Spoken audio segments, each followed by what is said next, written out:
दोस्तों, आज के एपिसोड में मैं आपको मिथुन राशि का वर्षफल 2023 के विषय में पूर्णतः अवगत कराऊंगा। मेरी पूरी वीडियो को कॉन्सेंट्रेट होकर देखिएगा। पसंद आने पर लाइक और सब्सक्राइब का बटन जरूर दबाइएगा। तो मित्रों, जैसा कि आप स्क्रीन पर सामने देख ही रहे हैं, 2023 यानी कि जो हमारा 2023 है वह लास्ट में जो 23 है वह बुध का मूलांक है और मिथुन राशि का जो लग्नेश है वह बुध होता है। तो ऐसी कंडीशन में आपके लिए यह वर्ष बहुत ही ज़्यादा अच्छा या बुरा रहने के संकेत मिल रहे हैं। क्यों?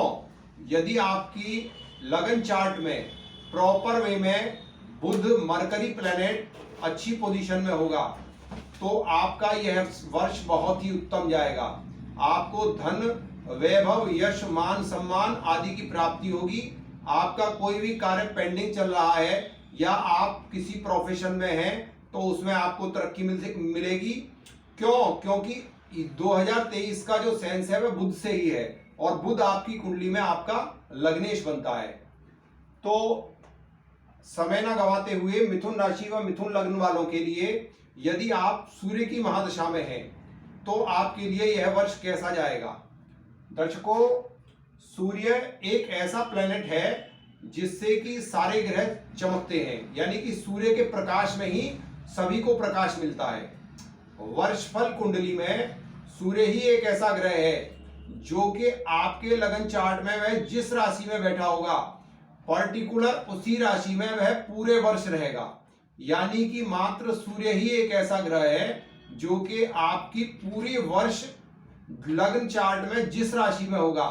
सपोज करिए, जैसे मैं अपनी कुंडली के विषय में बताऊं, मेरी मेष लगन है और मेष लगन में मेरा चौथे भाव में यानी कर्क राशि में सूर्य विद्यमान है। तो पूरे वर्ष मेरा जो सूर्य है वह कर्क राशि में ही विद्यमान रहेगा। इसी प्रकार से यदि आपकी लगन चार्ट में सूर्य किसी पर्टिकुलर राशि में बैठा है और आपकी सूर्य की महादशा चल रही है तो सबसे पहले आप सूर्य के अष्टक वर्ग और भिन्नाष्टक वर्ग को जरूर देखें। उसको देखना इसलिए आवश्यक है क्योंकि वह आपके पूरे वर्ष उसी लगन कुंडली में वही विराजमान रहने वाला है। कहने का तात्पर्य यह है कि सूर्य की जो स्ट्रॉन्ग पोजीशन वाली स्थिति है यदि वह आपके लगन चार्ट में है तो क्रमशः पूरे वर्ष जो भी आपके वर्ष आएंगे उसमें सूर्य उसी पोजीशन में रहने वाला है। अतः सबसे ज्यादा सूर्य को आपको देखना है कि उसमें अष्टक वर्ग में वह कितने अंक लेकर बलवान होकर बैठा है। यदि वह 24 से ऊपर अंक लेकर बैठा है तो सूर्य की महादशा और मिथुन लग्न या मिथुन राशि वाले लोगों की जो सूर्य की महादशा चल रही है वह काफी अच्छी जाएगी। अब हम यदि 2023 वर्ष के वर्ष फल पर प्रकाश डालें तो जब वर्ष का आरंभ होगा तो कन्या राशि या कन्या लगन उदित होगी और सूर्य यहां चौथे नंबर पे धनु राशि में विद्यमान रहेंगे। सूर्य लगभग 25 दिनों तक एक राशि का भोग करते हैं। तो ऐसी कंडीशन में वह जब आपका जनवरी का वर्ष स्टार्ट होगा तो वह आपके सप्तम भाव में गोचर करेंगे। दर्शकों, सप्तम भाव से वह आपके लगन को देखेंगे तो आपके चेहरे का ओज बढ़ाएंगे। वैसे भी मित्र राशि में बैठे हुए सूर्य की लगन पर दृष्टि काफी अच्छी मानी जाएगी और सूर्य आपकी कुंडली के तृतीयेश होकर आपके सप्तम भाव में बैठेंगे जो कि यहां से भी नव पंचम होंगे। तो ऐसी कंडीशन में जिन लोगों की मिथुन राशि अथवा मिथुन लग्न है और सूर्य की महादशा चल रही है उनके लिए यह काफी अच्छे होंगे। लेकिन इसमें यह चीज अवश्य देख लें कि आपकी जो चंद्र राशि है उससे यह सातवें होंगे और सातवें स्थान में सूर्य को काल पुरुष में नीच माना जाता है। तो थोड़ा बहुत यह आपको कहीं ना कहीं एलर्जेटिक समस्या या त्वचा संबंधी रोग भी दे सकते हैं क्योंकि सूर्य थोड़ा सा क्रूर प्लेनेट है। तो यह आपके सरकारी कार्यों में बाधा भी उत्पन्न कर सकते हैं और यह स्थिति तब ज्यादा नकारात्मक हो जाएगी जब इस पर राहु या शनि जैसे डिटैचमेंट के कारक ग्रहों की दृष्टि हो या केतु के साथ यह विद्यमान हो या केतु से यह दृष्ट हो। अब इसी क्रम में यदि फरवरी माह में देखें तो फरवरी माह में यहां यानी कि 14 जनवरी से मकर राशि में सूर्य आ जाएंगे और फरवरी माह में यहाँ होंगे, जो कि आपके भाग्य स्थान में होंगे। तो भाग्य स्थान में सूर्य बहुत अच्छे कहे जाएंगे। यानी कि मैं वीडियो लंबी हो जाएगी। नवम, दशम, एकादश, यानी कि फरवरी, मार्च, अप्रैल तक आपका जो सूर्य का गोचर होगा वह काफी अच्छा होगा। इसके बाद मई में वह द्वादश स्थान में पहुंच जाएंगे। यह 10 मई के लगभग बाद की घटना होगी। तो 12वें भाव में कोई भी प्लेनेट बहुत अच्छा रिजल्ट नहीं देता। तो मई और जून में आपको सूर्य की महादशा वालों को थोड़ा सावधान रहने की आवश्यकता है। उसके बाद जून और जुलाई, अगस्त, सितंबर, अक्टूबर, नवंबर, दिसंबर, तो ओवरऑल यहां जो भी जून के बाद के जो सूर्य के गोचर के जो आपके प्रभाव हैं वह कहीं ना कहीं आपको बहुत पॉजिटिव मिलने वाले हैं। क्योंकि पहला, दूसरा, तीसरा, चौथा, पांचवा, छठा, ये सारे जो हाउसेज हैं यह सूर्य के लिए काफी अच्छे रहेंगे। तो यदि आप मिथुन लगन वाले हैं तो ओवरऑल जो जून से जुलाई का टाइम है वह थोड़ा ज्यादा आपके लिए प्रिकॉशन वाला होगा। और इसके बाद जब यह मकर में जाएंगे, यानी कि 14 जनवरी के बाद जो एक माह के लिए यह मकर में जाएंगे, अष्टम भाव का गोचर भी बहुत अच्छा नहीं माना जाता। इसलिए सूर्य की महादशा वालों को केवल 14 जनवरी से फरवरी तक और मई से जून तक ये थोड़ा समय सावधानी का है। बाद बाकी ओवरऑल सूर्य की महादशा वाले प्रसन्नचित रहेंगे। अब जिनकी चंद्रमा की महादशा जब चल रही है उनके लिए 2023 कैसा जाएगा? मिथुन लगन में चंद्रमा द्वितीय भाव के जो कारक तत्व हैं उनको लेकर आपकी लगन चार्ट में जहां भी विद्यमान होगा। द्वितीय भाव के कारक तत्व क्या हैं? द्वितीय भाव आपके धन, कुटुंब और वाणी को शो करता है। तो चंद्रमा यदि आपकी जन्म पत्रिका में छठे, 8वें और 12वें भाव में बैठा होगा तो ऐसी कंडीशन में वह लोह पाद से होगा। यानी कि 6, 8, 12 में चंद्रमा को हम लोह पाद से मानते हैं। यानी कि शनि जो होगा आपका वो लोह पैर से होगा। और आपकी कुंडली में जो 17 जनवरी से शनि का गोचर होगा वह आपके भाग्य स्थान में होगा। तो ओवरऑल ऐसे में मीठे और कड़वे दोनों अनुभव आपकी चंद्रमा की महादशा में आपको प्राप्त होंगे।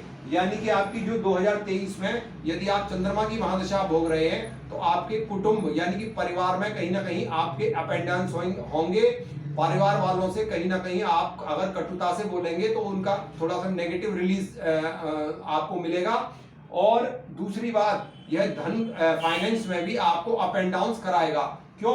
क्योंकि यह लोहपाद से होगा और यह छठे भाव का जो लॉर्ड है शनि, उसके प्रभाव भी देगा। 8वें भाव का लॉर्ड शनि जो है उसके भी प्रभाव यह देगा। यानी कि कुछ खट्टे कुछ मीठे अनुभव आपकी चंद्रमा की महादशा में जरूर होंगे।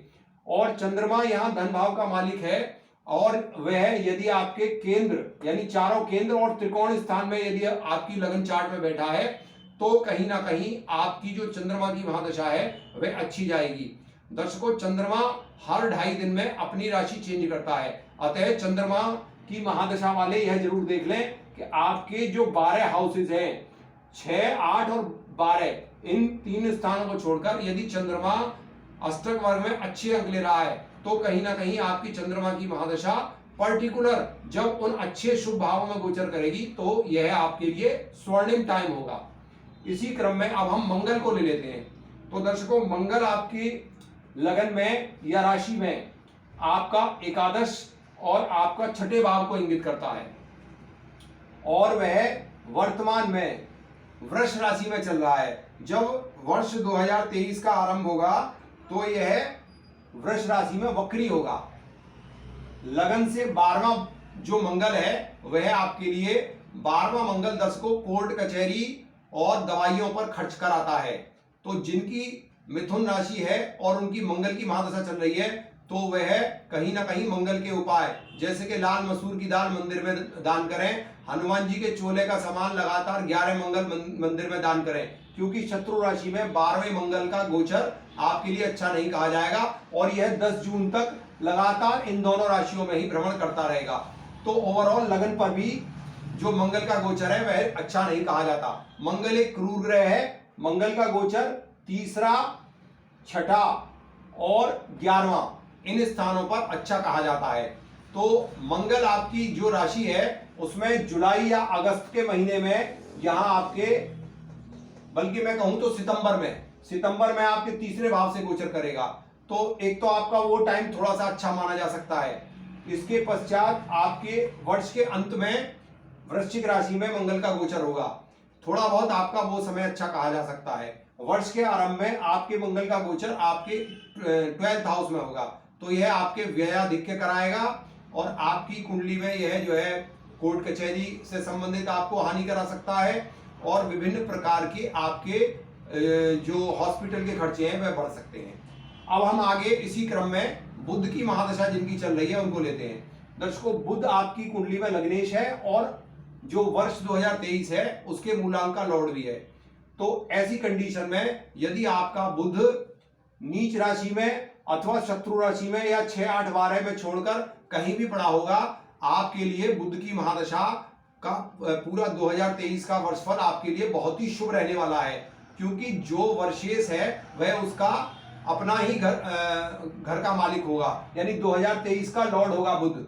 और बुध जो है आपका लग्नेश है, तो बुध यदि केंद्र या त्रिकोण में बैठा होगा और वह सर्वाष्टक वर्ग में 24 से 28 अंक भी ले रहा होगा और भिन्नाष्टक वर्ग में वह 5 या 6 अंक ले रहा होगा 8 में से, तो कहीं ना कहीं बुध की महादशा वालों के लिए यह पीरियड काफी अच्छा ही जाएगा।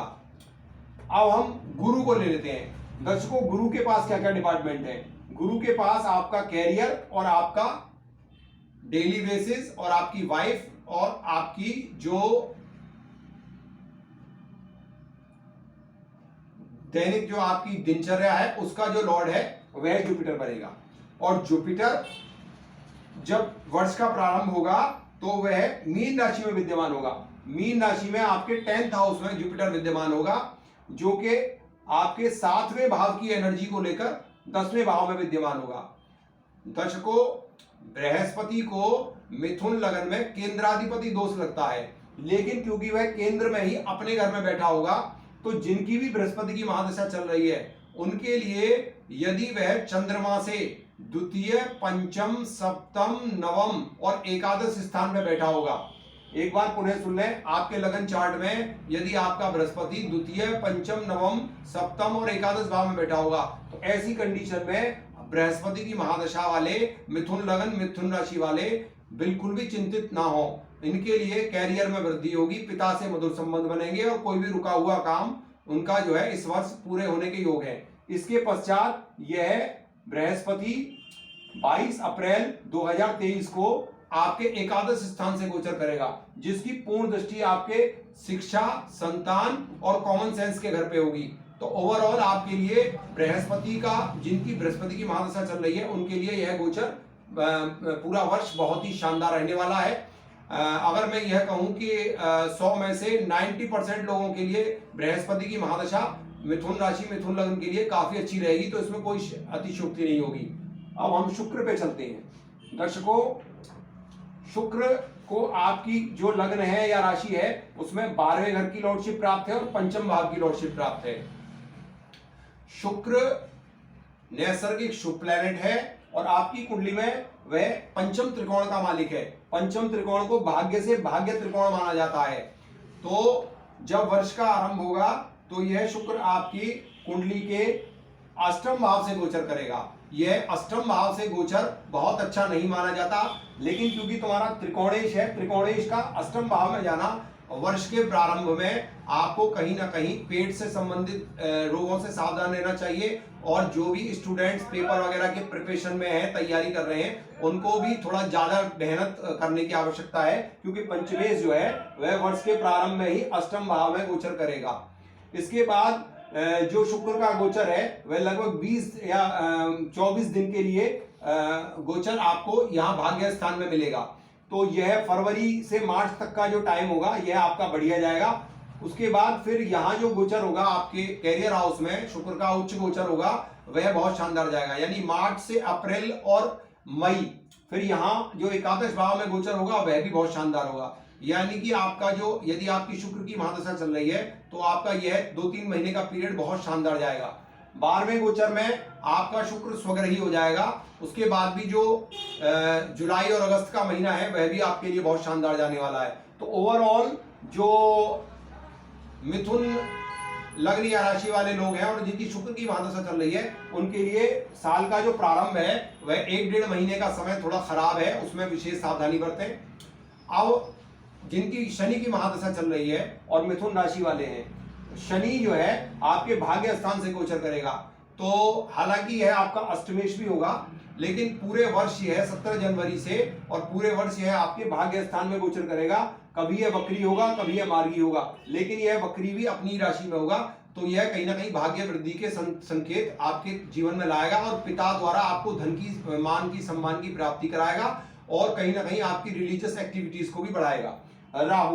राहु की महादशा जिनकी चल रही है, राहु जो है वर्तमान में आपके एकादश स्थान से गोचर कर रहा है। दर्शकों, राहु जैसे पापी ग्रह का एकादश स्थान से गोचर करना, आपके लगन चार्ट में राहु यदि बहुत खराब भी बैठा होगा तो भी जिनकी राहु की महादशा चल रही है उनके लिए यह वर्ष काफी अच्छा जाएगा। वैसे भी 2023 में जो उनके मूलांक का लॉर्ड है वह बुध है और राहु बुध के प्रबल मित्र हैं। अब केतु, लास्ट जो दशा है वह केतु की है। केतु जो है वर्तमान में आपके पंचम भाव से गोचर कर रहे हैं। तो ओवरऑल केतु की गणना जो है वह बहुत ज्यादा क्रूर ग्रहों में नहीं की जाती है। राहु को क्रूर माना जाता है, केतु को जो है शुभ माना जाता है। तो एक तरीके से केतु जो है अपनी कोई राशि नहीं रखते, परंतु मीन राशि में केतु को स्वग्रही माना जाता है। तो आपके लिए केंद्र का मालिक त्रिकोण में भी गोचर करेगा। तो इस दृष्टिकोण से आपकी केतु की जिनकी महादशा चल रही है उनके लिए भी यह पूरा वर्ष बहुत ही मंगलमय और बहुत ही शानदार जाएगा। तो दर्शकों, मैंने आपको आज अपने इस एपिसोड में मिथुन लगन अथवा मिथुन राशि वालों को यह वर्ष जिनकी सूर्य से लेकर केतु की 9 ग्रहों की दशा चल रही है उनके लिए कैसा जाएगा आपको विस्तृत वर्णन करके सुनाया है। आगे भी मैं कर्क राशि से लेकर मीन राशि तक का फलादेश आपको प्रस्तुत करूंगा। आज के लिए इतना ही। सभी दर्शकों को नमो नारायण।